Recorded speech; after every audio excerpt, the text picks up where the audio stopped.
Russian forces continue to suffer high casualty figures in their invasion of Ukraine, according to the latest figures provided by Kyiv, which show daily losses of more than 1,000 on most days over the last week and total losses of nearly 6,000 over the last 5 days.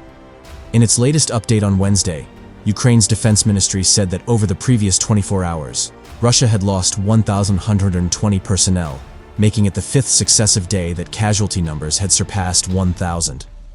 On Tuesday, Russia suffered 1,150 losses, 1,320 on Monday, and 1,096 and 1,124 the previous 2 days, taking the tally over the last 5 days to 5,910. The total for the last week hit 7,980, for a daily average of 1,140.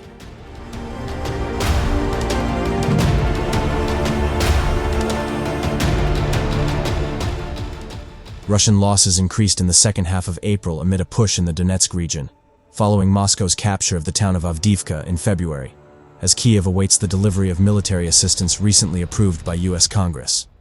In March, there were more than 1,000 losses in a day on 9 occasions, 13 times in February, and only 4 times in January. The latest tally by Kyiv puts total Russian losses over the 797 days of the war at 469,840, for a daily mean of 560. The Ukrainian Defense Ministry describes the figures as approximate, and they include both killed and injured. Ukraine itself is tight-lipped on its own losses, with President Volodymyr Zelensky revealing in February that 31,000 of his troops had been killed, although other estimates are higher.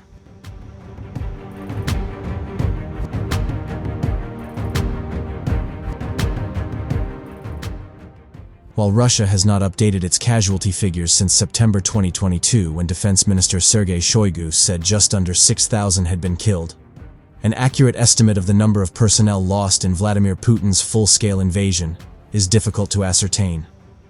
On April 27th, the British Secretary of State for the Armed Forces Leo Doherty said Moscow's personnel losses had reached 450,000, which, like the Ukrainian figure, includes those who have been killed or wounded.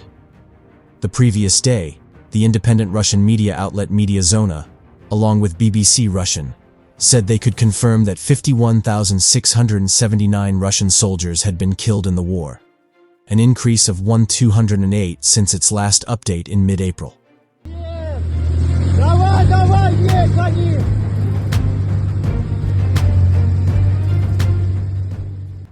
However, the outlets say the tally, which includes over 3,400 officers, was likely to be an underestimate because the figures were drawn only from publicly available sources, such as obituaries and online notices. It comes as the Ukrainian General Staff said that Russian forces had not made any confirmed advances in the Avdiivka area on Tuesday, as Moscow bears down on the town of Chasiv Yar, which Kyiv has warned Vladimir Putin wants to capture in time for the Victory Day celebrations on May 9th.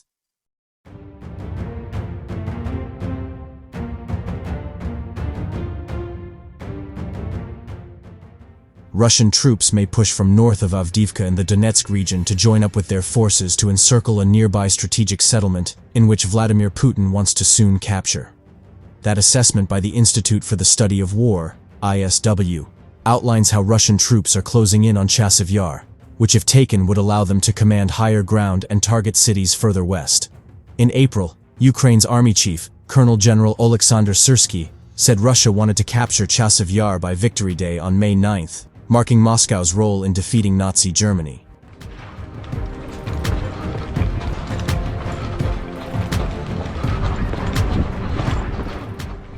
Chasiv Yar would provide Russian forces with a staging ground to launch offensive operations against Druzhkivka and Kostiantynivka, which form the fortress belt of the Donetsk regional cities of Kostiantynivka, Kramatorsk, and Sloviansk.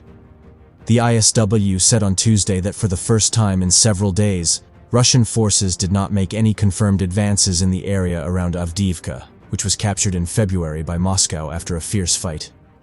Also significant was the Ukrainian General Staff saying that its forces repelled 47 Russian attacks in the Avdiivka direction, and 57 attacks in the Bakhmut direction, which was a much higher number than attacks in the Chasiv Yar direction.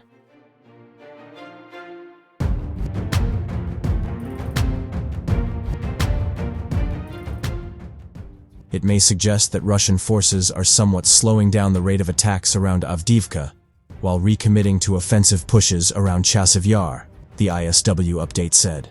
The update suggested that such a tactical pause may precede a push by Russian forces from the north of Avdiivka towards the Donetsk area to complement Russian offensive operations near Chasiv Yar. Russian forces are capitalizing on the shortage of Ukrainian manpower and munitions, which Kyiv is eagerly awaiting after the United States approved a $61 billion military aid package.